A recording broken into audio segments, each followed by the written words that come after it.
একটা পুরুষ তখনই কান্না করে যখন নিজের জীবনকে বাজি রেখে পরিবারের জন্য কঠোর পরিশ্রম করে যায়, অথচ তাকে বোঝার মতো কেউ থাকে না। শেষবারের মতো আরেকবার চেষ্টা করে দেখি। পৃথিবীতে এই চিন্তাটাই অনেক সফল মানুষের জন্ম দিয়েছে। অভাব আর অভিযোগ এমন একটা জিনিস যা অন্যের কাছে না বলাটাই ভালো। কারো কাছে অসহ্য হয়ে ওঠার থেকে হারিয়ে যাওয়া অনেক ভালো। বন্ধুত্ব কখনো হারায় না, হারিয়ে যায় সেই মানুষটি যে বন্ধুত্বের মূল্য দিতে পারে না। মন খারাপ হতে বড় কোনো কারণ লাগে না, ছোট্ট একটা কারণই যথেষ্ট।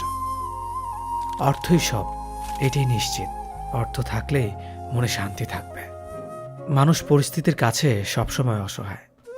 মানুষ ইচ্ছে করে কখনো কষ্ট পেতে চায় না, কারো কাছে লজ্জিত হতে চায় না। কিন্তু ভালোবাসলে কষ্ট পেতে হবে যেন মানুষ ভালোবাসতে ভালোবাসে। জীবনে তারা বেশি কাঁদে যারা 10 জনকে নয়, একজনকে মন থেকে ভালোবাসে। পরিবারের সাথে ধৈর্য রাখা হলো ভালোবাসা, অন্য মানুষের সাথে ধৈর্য রাখা হলো সম্মান করা।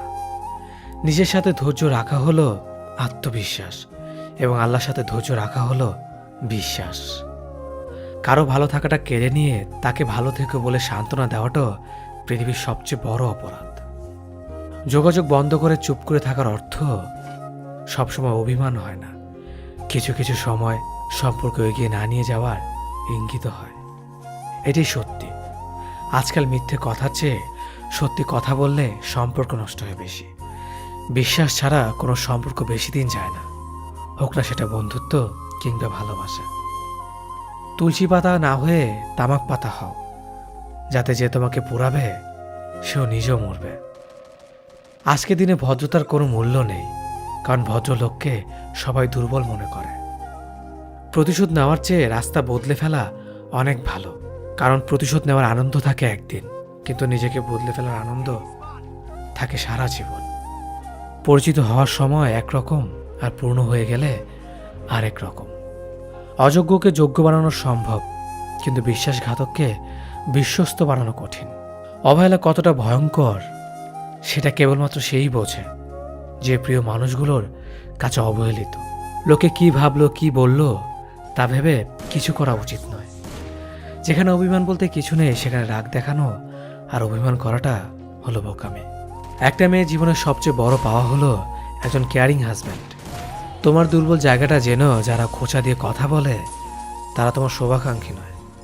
যার কাছে তুমি যত বেশি আশা করবে সেই তোমায় কষ্ট দেবে সব থেকে বেশি। কখনো হিংসা করো না তাকে যে তোমাকে দেখে হিংসা করে। সে হিংসা করে কারণ সে জানে তুমি তার থেকে অধিকাংশ শ্রেষ্ঠ। কারো কাছে নিজের সুখ খুঁজতে যেও না, তাহলে সবার থেকে দুঃখটা তুমি বেশি পাবে। মুখের ভাষা খারাপ হলে চরিত্র খারাপ হয় না। মিষ্টি কথার আড়ালে অনেকের খারাপ চরিত্র বোঝা যায়। অর্থ মানুষের রূপ বদলে দেয়, স্বার্থ মানুষের চরিত্র বদলে দেয়। অর্থ আর স্বার্থ একসাথে থাকলে মানুষের মনুষ্যত্ব বদলে দেয়। মা আর স্ত্রী দুজনকে অধিক সম্মান ও ভালোবাসা দিও, কারণ একজন তোমাকে পৃথিবীতে এনেছে আর একজন তোমার জন্য তার সমস্ত আপনজনকে ছেড়ে তোমার কাছে এসেছে। সবাইকে ভালো রাখতে গেলে দিন শেষে তুমি ভালো থাকতে পারবে না। নিজেকে এমনভাবে তৈরি করো আজ যারা তোমাকে দেখে হাসছে কাল যেন তারা আফসোস করে। চেহারা ছাড়া প্রেম হয় না, টাকা ছাড়া বন্ধুত্ব হয় না, স্বার্থ ছাড়া কেউ কাছে আসে না। যে পুরুষ এক নারীতে সন্তুষ্ট নয় সে পুরুষ কোনো নারীতেই সুখ খুঁজে পাবে না। যে নারী টাকার জন্য তার ভালোবাসাকে ছেড়ে দেয় সে নারী কোনোদিন শান্তি পাবে না। মাঝে মাঝে কিছু সময় আসে আঘাত ছাড়াও ব্যথা পেতে হয়। এই ব্যথার কোনো ওষুধ হয় না, শুধু নীরবে একা একা কাঁদতে হয়। কাউকে একবার মন থেকে ভালোবেসে দেখো, তাকে ছাড়া বেঁচে থাকাটা মৃত্যুর চেয়েও বেশি কঠিন মনে হবে। তাকে গুরুত্ব দাও, ছেড়ে দাও যার কাছ থেকে বারবার অসম্মান প্রাপ্ত হও। অতিরিক্ত রাগ মানুষের রাগ বাড়িয়ে দেয়। যে মানুষটার মুখে সবসময় হাসি লেগে থাকতো সে মানুষটার কথায় কথায় রাগ দেখায়। কিছুদিন চুপ করে থাকো। ভিডিওটি ভালো লাগলে লাইক করে চ্যানেলটিকে সাবস্ক্রাইব করে আল বেল আইকন বাজিয়ে রাখুন এরকম আরও ভিডিও পেতে।